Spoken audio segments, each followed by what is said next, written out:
Hey, this is Pathfinder Pest Control, and we were just we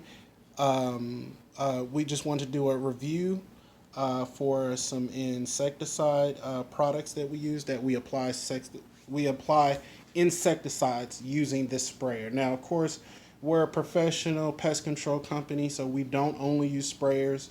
We use trapping, we use bait, we use all kind of things. Usually the last resort is our sprayers, but we do need sprayers for certain pests. And so this is a sprayer, Chapin. We just wanted to, a Chapin, whatever, however you pronounce it.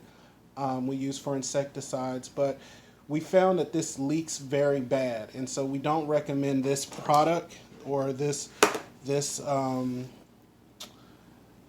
It leaks very bad. We don't recommend this sprayer just because it leaks. This is about 60. It costed us $60, and we just wanted to give a heads up on anybody that's buying this. This is the third sprayer that we bought from this brand, and we're just highly disappointed.